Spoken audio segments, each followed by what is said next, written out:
காஷ்மீரில் இயல்பு நிலை திரும்பிய நிலையில் ரியாசியில் இன்று பள்ளிகள் திறக்கப்பட்டது. ஜம்மு காஷ்மீரின் பஹல்காம் பகுதியில் கடந்த ஏப்ரல் 22ஆம் தேதி பயங்கரவாதிகள் நடத்திய தாக்குதலில் 26 சுற்றுலா பயணிகள் கொல்லப்பட்டனர். இந்த தாக்குதலுக்கு பின்னால் பாகிஸ்தான் இருப்பதாக சந்தேகித்த இந்தியா, பாகிஸ்தான் உடனான உறவை இந்தியா முற்றிலுமாக துண்டித்தது.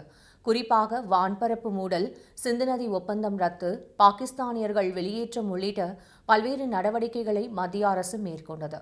இதற்கிடையே கடந்த 7ஆம் தேதி நள்ளிரவு 1:44 மணி அளவில் ஆபரேஷன் சிந்தூர் என்ற பெயரில் பாகிஸ்தான் மற்றும் பாகிஸ்தான் ஆக்கிரமிப்பு காஷ்மீர் பகுதியில் இந்திய ராணுவம் தாக்குதல் நடத்தியது.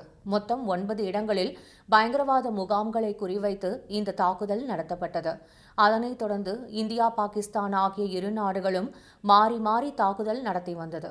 இதனால் எல்லையில் போர் பதற்றம் நிலவியது. இந்தியா, பாகிஸ்தான் ஆகிய இரு நாடுகளும் தாக்குதலை நிறுத்த ஒப்புக்கொண்டதாக அமெரிக்க அதிபர் டிரம்ப் அறிவித்திருந்தார்.